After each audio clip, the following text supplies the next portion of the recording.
اللہ اللہ اللہ اللہ۔ تو ہم ہمت کر کے بریک لگا دیں اور ہم گناہوں سے بچ جائیں۔ اگر ہمارے دل میں اللہ کی محبت ہوگی، اللہ کا تعلق ہوگا، اللہ کا عشق ہوگا، تو اللہ کی عبادت کرنا آسان ہوگا، نیکی کے کام کرنا آسان ہوگا، نمازیں پڑھنا آسان ہوگا، تہجد، اشراق، چاش اور اوابین پڑھنا ہمارے لیے آسان ہوگا، قرآن شریف کی تلاوت کرنا یہ ہمارے لیے آسان ہوگا، اللہ کا ذکر کرنا یہ ہمارے لیے آسان ہوگا۔ اور اگر اللہ کا خوف ہوگا، اللہ کا ڈر ہوگا، تو ہمارے لیے گناہوں سے بچنا آسان ہوگا، بد نظری سے بچنا آسان ہوگا، جھوٹ سے بچنا آسان ہوگا، دھوکے سے بچنا آسان ہوگا، تانے سے بچنا آسان ہوگا، کسی کو ستانے سے بچنا آسان ہوگا۔ یہ کب ہوگا؟ فرمایا کہ جب اللہ کا ڈر ہوگا، تو اللہ کی محبت بھی ہو اور اللہ کا خوف بھی ہو۔ اللہ کی محبت ہوگی، عبادتیں بڑھ جائے گی۔ حضرت فاطمہ الزہرا رضی اللہ عنہا خاتون جنت ہے، جنت کی عورتوں کی سردار ہے۔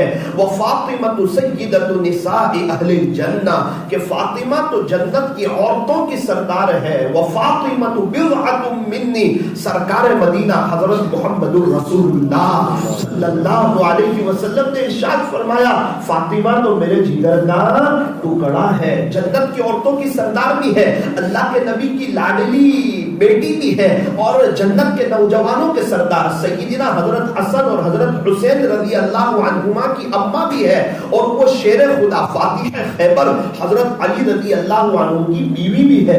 اتنی ساری نسبتیں جمع ہیں، اس کے باوجود چونکہ اللہ کی محبت ہے، اللہ کا تعلق ہے، عبادتوں کا یہ عالم ہے، یوں فرماتی ہے کہ ایک مرتبہ ایسا ہوا، سردیوں کی لمبی رات تھی اور میں نے 2 رکعت نفل نماز کی نیت باندھی، قرآن شریف کو پڑھا تو اس میں مزہ آ گیا، دل لگ گیا، میں قرآن پڑھتی چلی گئی، اس کے بعد رکوع کیا تو رکوع میں مزہ آیا تو میں نے لمبا رکوع کر لیا، سجدہ کیا تو سجدے میں دل لگ گیا، کیونکہ محبت تھی نا اللہ سے، جس سے محبت ہو، پیار ہو، اس کے ساتھ اس کو باتیں کرنے میں مزہ آتی ہے، اس کا دل لگ جاتا ہے، اور جتنا وقت اس کے لیے مل جائے وہ اپنے لیے سعادت سمجھتا ہے۔ حضرت فاطمہ الزہرا رضی اللہ عنہا فرماتی ہے اس طرح کر کے میری 2 رکعتیں مکمل ہوئی، پھر میں نے دعا کے لیے ہاتھ اٹھائے تو آسمان کی طرف دیکھا تو ایسا لگا کہ صبح صادق ہونے کو ہے، حالانکہ لمبی رات تھی، 2 رکعت میں پوری رات ہی ختم ہو گئی۔ تو حضرت فاطمہ رونے کے لیے بیٹھ گئی اور کہنے لگی پیارے اللہ آپ کی راتیں کتنی چھوٹی ہے، میری 2 رکعت میں آپ کی ساری راتیں ختم ہو گئی۔ اللہ اکبر کبیرہ۔ یہ کیا ہے؟ یہ محبت ہے، یہ عشق ہے۔ میں یہی کہنا چاہ رہا ہوں، اگر اللہ کی محبت میرے اور آپ کے دل میں ہوگی تو رات کو کم سے کم 5 منٹ میں 2 رکعت تہجد پڑھنا آسان ہوگا۔ ان کے لیے 9 گھنٹے کھڑے رہنا آسان تھا۔ اللہ کے نبی صلی اللہ علیہ وسلم، اللہ تبارک و تعالیٰ کی بہت محبت ان کے دل میں ہے۔ اللہ اکبر کبیرہ۔ آپ کے اگلے پچھلے سب گناہ معاف ہے، اس کے باوجود کبھی کبھار رات میں 1 رکعت میں 5 پارے سے زیادہ پڑھتے تھے، رات میں کھڑے ہو گئے قیام میں، اور آپ کے پیر مبارک پر ورم آ جاتا تھا، حتی یتورمت قدمان، آپ کے قدمیں مبارک سوج جاتے تھے۔ اللہ اکبر۔ یہ کیا بات ہے؟ فرمایا کہ یہ اللہ سے محبت ہے۔ اللہ کرے کہ یہ محبت مجھے اور آپ کو اللہ سے ہو جائے تو 5 وقت کی نماز پڑھنا آسان ہو جائے، اور آگے پیچھے کی سنتیں پڑھنا اور نفلیں پڑھنا میرے لیے اور آپ کے لیے آسان ہو جائے، اور ہمارا نیکی کا میٹر چلتا رہے اور آخرت کی بڑی تیاری ہو جائے۔ حضرت سعید بن جبیر رحمت اللہ علیہ، حجاج نے ان کو پھانسی دینے کا حکم دیا، صبح کا وقت آیا، پھانسی دینے کے لیے لے جا رہے ہیں۔ حجاج نے کہا سعید بن جبیر کوئی تمنا ہے، آپ کی کوئی چاہت ہے؟ فرمایا ہاں ایک چاہت ہے، 2 رکعت نفل پڑھ لینے دی جائے۔ فرمایا دنیا سے جاتے جاتے بھی نفل ہی پڑھے گا، نماز ہی پڑھے گا؟ فرمایا ہاں، زندگی بھر محبت نماز ہی سے تھی، اور اب جاتے جاتے بھی کچھ اللہ کو منا کر کے جاؤں، اللہ کو راضی کر کے جاؤں۔ بڑی مختصر نماز پڑھی اور ایک آہ بھری، اور کہا حجاج سن، زندگی بھر لمبی نمازیں پڑھی تھی، دل کرتا تھا اس نماز کو بھی تھوڑا لمبا کر دو، لیکن کہیں تو یہ نہ سمجھے کہ موت کے خوف کی وجہ سے لمبی نمازیں کی ہے، ورنہ میں یہ 2 رکعت لمبی کر دیتا، مختصر پڑھنے کو جی نہیں کر رہا۔ اللہ اکبر کبیرہ۔ یہ کیا بات ہے؟ فرمایا کہ محبت ہے۔ یہ نماز پیارے نبی صلی اللہ علیہ وسلم کی آنکھوں کی ٹھنڈک ہے، یہ نماز مومن کی معراج ہے، یہ نماز الصلاۃ عماد الدین، یہ نماز دین کا ستون ہے۔ فرمایا کہ جیسی نماز ہوتی ہے نا ویسی زندگی ہوتی ہے۔ جس کا وضو اچھا اس کی نماز اچھی، جس کی نماز اچھی اس کی زندگی اچھی، جس کی زندگی اچھی اس کی موت اچھی، جس کی موت اچھی اور اس کی جنت پکی۔ پھول ہے گلاب کا کلی کس کام کی، جو نماز نہیں پڑھے اس کی زندگی بھی کیا کام کی۔ نماز سے مت کہو کہ مجھے کام ہے، کام سے کہو کہ مجھے نماز پڑھنی ہے۔ جتنی چیزیں دینی تھی زمین پر دی، نماز کی باری آئی، تاجدار مدینہ حضرت محمد رسول اللہ صلی اللہ علیہ وسلم کو اللہ تعالیٰ نے عرش پہ بلایا اور پورا معراج کا سفر کروایا اور مسجد اقصی میں سارے انبیاء کو جمع فرمایا اور آپ کو آگے کیا اور دنیا کو پیغام دیا کہ یہ امام الانبیاء ہے، یہ نبیوں کے بھی امام ہے، یہ نبیوں کے بھی امام ہے، ان کے پیچھے چلنے میں کامیابی ہے۔ پھر آپ کو آسمانوں کے سفر کی شیر کرائی، آپ نے ساتوں آسمان پر گئے، پھر وہاں سے آگے آپ سدرۃ المنتہا گئے۔ جبرائیل امین نے فرمایا اس سے آگے میں نہیں جا سکتا، وہاں سے آگے آپ سدرۃ، وہاں سے آگے آپ شریف الاقلام گئے اور وہاں سے آگے آپ عرش معلیٰ پر گئے۔ کافی دیر اللہ تعالیٰ کے ساتھ بات چیت ہوئی، اللہ نے سارے نورانی حجابات ہٹا دیے، اس کے بعد آپ کو تحفے میں اپنے پاس بلایا ہے، اپنا دیدار کروایا ہے، اپنی ملاقات کروائی ہے، اپنی زیارت کروائی ہے، جبرائیل امین کا واسطہ ہٹایا ہے اور آپ کو تحفے میں نماز دی ہے۔ یہ نماز جب آپ لے کر کے آئے ہیں تو صحابہ خوشیاں منانے لگے، اللہ سے لینے کا ذریعہ مل گیا۔ اللہ کرے کہ میں اور آپ نماز کو بوجھ نہ سمجھے، یہ نماز بوجھ نہیں ہے لیکن یہ ہماری زندگی کے تمام بوجھوں کو ہلکا کر دیتی ہے۔ یہ نماز کعبۃ اللہ اور بیت اللہ شریف کا طواف کبھی رکتا نہیں ہے، ہمیشہ چلتا رہتا ہے۔ ایک وقت ایسا آتا ہے کعبۃ اللہ کا طواف بھی رک جاتا ہے اور وہ وقت ہے نماز کا، جب فرض نماز کھڑی ہوتی ہے بیت اللہ شریف کا طواف بھی رک جاتا ہے۔ اے انسان، نماز کی تو وہ شان ہے جو بیت اللہ شریف کے طواف کو روک دیتی ہے، تو تیرے کاروبار اور تیرے کام کاج کی کیا حیثیت ہے اور صبح کی میٹھی نیند کی کیا حیثیت ہے جس کی وجہ سے تو نمازیں چھوڑ دیتا ہے۔ میرے عزیزو، میری اور آپ کی زندگی میں نماز ہو، قیامت کے دن سب سے پہلا حساب نماز کا ہوگا۔ نماز کا حساب صحیح نکلا، آگے کے سارے معاملے صحیح ہو جائیں گے۔ اگر نماز کے حساب میں جھول پڑی، آگے کے سارے معاملے مشکل ہو جائیں گے۔ میرے دادا نے مجھے کہا کہ مدینہ منورہ میں احمد آباد کے ایک دعوت و تبلیغ کے ذمہ دار منظور بھائی میرے بازو میں بیٹھے ہوئے تھے اور ہم لوگ آپس میں باتیں کر رہے تھے، اتنے میں اذان ہوئی اللہ اکبر اللہ اکبر، تو وہ اس طرح ہو گئے جیسے مجھے کوئی جانتے ہی نہیں، مجھے پہچانتے نہیں، نیچے دیکھنے لگے اور 5.5 منٹ کی اذان ہوئی۔ میرے دادا کہنے لگے میں ان کو دیکھتا رہا، وہ 5.5 منٹ تک روتے رہے اور ان کی ایک عجیب کیفیت ہو گئی، اور اس کے بعد انہوں نے جو سنتیں پڑھی اور فرض نماز پڑھی، اللہ اکبر، اذان کی آواز سن کے جس کی کیفیت چینج ہوتی ہو اور 5.5 منٹ تک بندہ روتا ہو، یہ کب ہوتا ہے؟ جب جس سے محبت ہوتی ہے نا، اس کا نام لیا جائے اس کے سامنے تو وہ وجد میں آ جاتا ہے کہ مجھے جس سے عشق تھا، مجھے جس سے محبت تھی، مجھے جس سے پیار تھا، اس کا نام آ گیا میرے سامنے۔ تو جب بندے کو صحیح معنوں میں اپنے اللہ سے، اپنے خالق سے، اپنے مالک سے اور اپنے پالنہار سے اور اپنے شہنشاہ سے جب صحیح معنوں میں محبت ہو جاتی ہے اور پھر جب اللہ کا نام لیا جاتا ہے تو بندہ ایک دم اپنے اللہ کی طرف متوجہ ہو جاتا ہے۔ اللہ تبارک و تعالی ہمیں اذان کا ادب کرنے کی، اذان کا جواب دینے کی اور اذان کے بعد کی دعائیں پڑھنے کی اور اول وقت کوالٹی والی اللہ کو پسند آ جاوے ایسی لمبی لمبی سکون والی نمازیں پڑھنے کی اور رکوع اور سجدے میں 7 مرتبہ سبحان ربی العظیم اور سبحان ربی الاعلیٰ یہ پڑھ کے لمبے لمبے رکوع اور سجدے کرنے کی اور اپنی آخرت کو بنانے کی اور اپنی قبر کو جنت کا باغ بنانے کی اللہ تعالیٰ مجھے اور آپ کو توفیق عطا فرمائے۔ حضرت امام ابو حنیفہ رحمۃ اللہ علیہ پورا دن اللہ کی عبادت میں گزار دیتے تھے، 40 سال تک عشاء کے وضو سے فجر کی نماز پڑھی ہے، 40 سال تک، اللہ اکبر کبیرہ۔ یہ کیا ہے؟ فرمایا یہ عشق ہے، یہ محبت ہے۔ آپ سوتے نہیں تھے، کتابوں میں لکھا ہے آپ سوتے تھے، آپ دوپہر کے وقت میں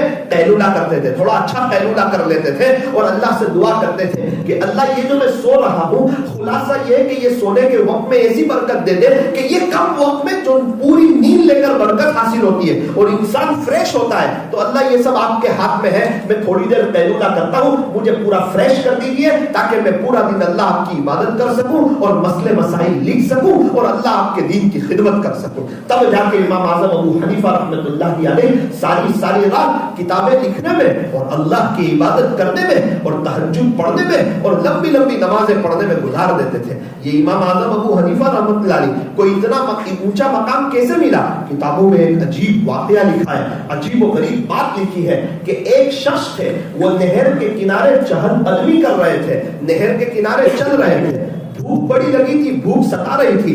اتنے میں انہوں نے دیکھا کہ ایک سیب ہے, سفرجن, ایپل, تفاح, ایک سیب ہے, وہ نہر کے کنارے پانی سے گزر رہا ہے. اب بھوک ستا رہی تھی, پانی ہے, کوئی ہے نہیں, اس کا مالک نظر نہیں آتا ہے.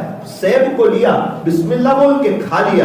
اب کھا لیا تو دل میں اللہ کا ڈر تھا, اللہ کا خوف تھا. اپنے آپ سے کہنے لگے اب کیا ہوگا تیرا, اللہ کو کیا جواب دے گا, یہ کس کا ہے, کس کے بات کا ہے, اس کا مالک کون ہے, کیا تم نے اس کے مالک کی اجازت لی ہے, یہ تو چوری کا سیب ہے, کیا پتا تجھے یہ سیب کہیں تیری آخرت برباد نہ کر دے. یہ اللہ کا ڈر, یہ اللہ کا خوف, اللہ کی محبت بھی ہو اور اللہ کا ڈر بھی ہو. جب اللہ کا ڈر ہوتا ہے, جب اللہ کا خوف ہوتا ہے, پھر اللہ تبارک و تعالیٰ مدد فرماتے, اللہ ترقی عطا فرماتے, دنیا بھی سوار دیتے, آخرت بھی سوار دیتے. بچے کے دل میں باپ کا خوف ہوتا ہے, وہ باپ کی گائیڈ لائن کو فالو کرتا ہے. بیٹا صبح 10 بجے دکان پہ, جی ابو. رات میں 10 بجے گھر پہ, جی ابو. دوپہر میں 3 بجے کھانے پر, جی ابو. کیا بات ہے, وقت پہ حاضر ہے. یہ باپ کا خوف ہے, یہ ابو کا خوف اس کو ابو کا فرما بردار بنا دیتا ہے. یہ اللہ کا خوف انسان کو اللہ کا فرما بردار بنا دیتا ہے. پھر تنہائیوں میں ہوتا ہے, موبائل کا غلط استعمال نہیں کرتا. جیسی تنہائی ویسی قبر, تنہائی پاک قبر جنت کا باغ,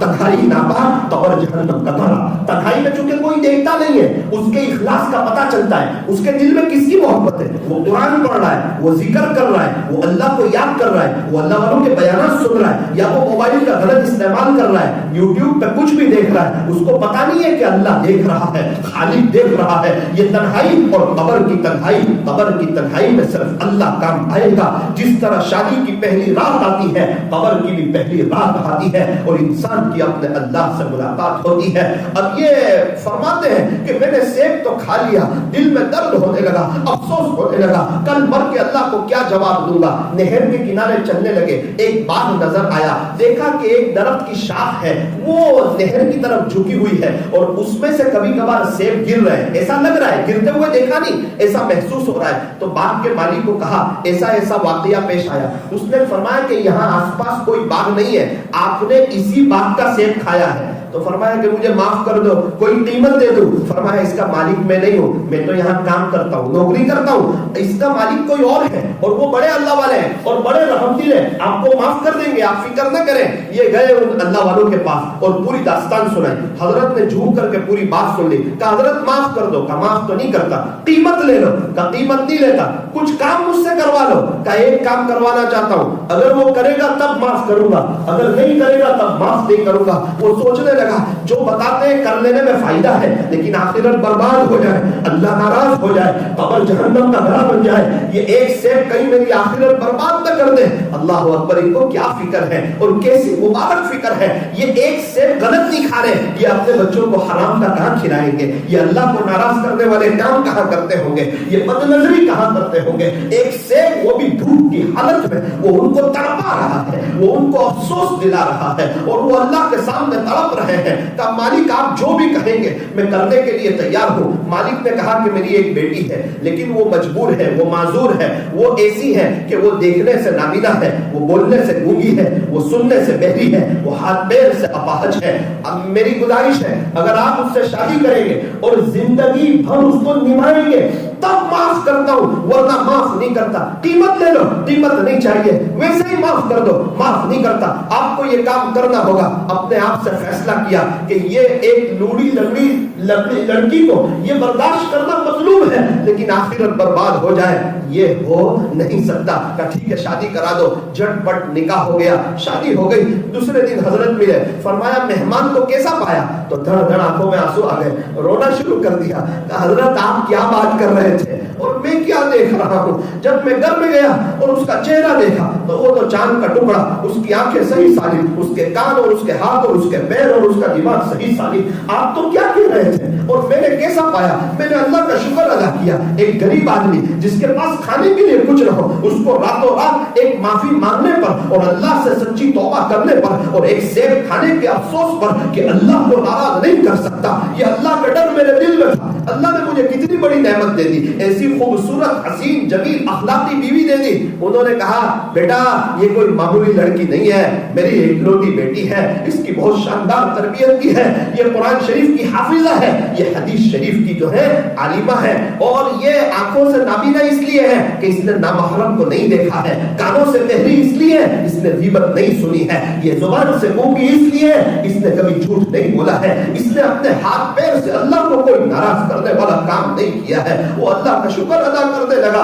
فرمایا شادی ہوئی اور کچھ وقت کے بعد ایک بیٹا پیدا ہوا, اس کا انہوں نے نام رکھا نعمان, اور وہ بڑے ہو کر کے بنے امام اعظم ابو حنیفہ رحمۃ اللہ علیہ. اور اللہ تعالیٰ نے ان کو اتنے اونچے مقام سے نوازا. جب ابو حضرت علی ہو اور اماں حضرت فاطمہ ہو تو پھر اولاد ہوتی ہے حضرت حسن اور حضرت حسین رضی اللہ عنہما. دیکھا جائے گا یہ پھل کس درخت کا ہے, ماں باپ کیسے ہیں, ماں باپ کی زندگی میں سنتیں ہیں, اللہ کا ڈر ہے, یہ فجر کی نماز پڑھنے والے ہیں, یہ گھروں میں اللہ کا قرآن پڑھنے والے ہیں, ماں باپ آخرت بنانے والے ہیں. ان کے بچے ان کو دیکھ کے آخرت کی فکر میں لگ جاتے ہیں, اور ماں باپ آخرت سے دور ہو, بچے آخرت سے دور ہو جاتے ہیں, دنیا میں مشغول ہو جاتے ہیں, بائک اور کار اور بزنس کی محبت میں پھنس جاتے ہیں, نئے نئے موبائلوں کے چکر میں چلے جاتے ہیں, دوستوں کے نشے میں پھنس جاتے ہیں, فجر کی نماز سے اور قرآن سے اور اللہ کے دین کی مبارک محنت سے دور ہو جاتے ہیں. اس لیے فرمایا کہ میں اور آپ اگر ہم وڈیل لوگ مل کر کے نیت کریں انشاءاللہ ہم نیک بنیں گے, نمازوں کا اہتمام کریں گے, قرآن شریف کی تلاوت کریں گے,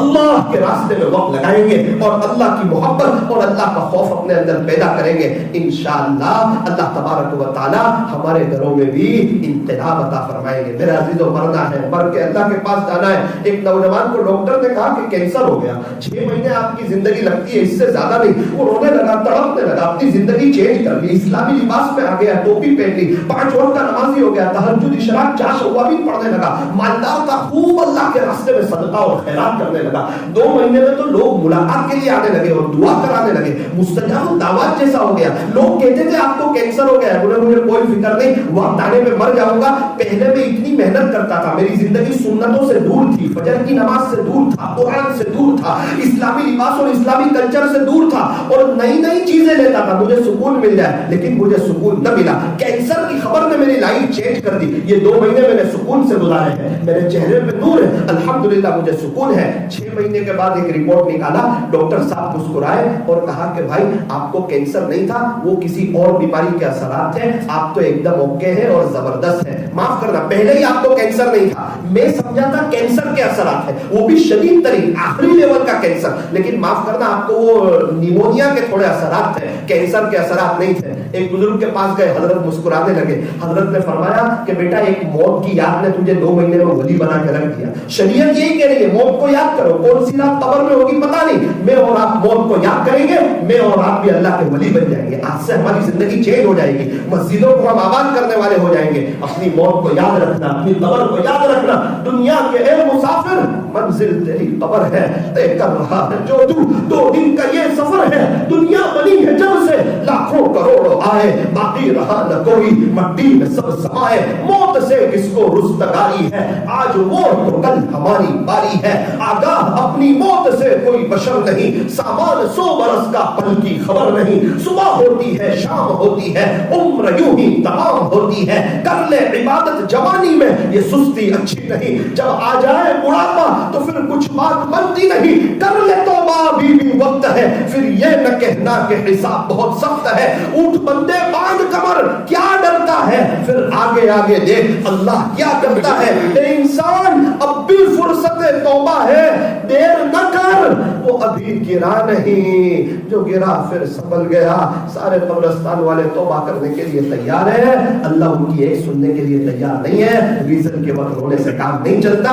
میرے اور آپ کے پاس موقع ہے، سانسیں چل رہی ہے، سنہری موقع ہے، میں اور آپ ولی بنیں گے، بیوی بھی ولی بنے گی، بچے بھی ولی بنیں گے، پوتے اور نواسے حافظ عالم بن کے دنیا میں جا کے اللہ کے دین کا کام کریں گے۔ قبروں میں آ کے ٹھنڈی ہوگی، ورنہ جس طرح ہم اپنے دادا پردادا کو بھول گئے، 10 روپے ان کے لیے ایثار ثواب نہیں کرتے، اگر بچوں کی فکر نہیں کی، میرے اور آپ کے پوتے بھی ہمارے لیے کچھ نہیں کریں گے۔ یہ مطلبی دنیا ہے۔ ایک ماں 5-6 بچے کو بڑا کر دی، 5-6 بچے مل کے ایک ماں کو نہیں دیکھ سکتے ہیں۔ اللہ کرے دنیا کا دھوکہ ہمارے سامنے کھل جائے اور پیارے نبی کے طریقوں میں جو 100% کامیابی ہے، ہم تاجر لوگ نفع کی طرف چلتے ہیں، نبی کی طریقوں پر آ کر 100% کامیاب ہو جائے۔ اللہ ہمارے بیٹھنے جمع ہونے کو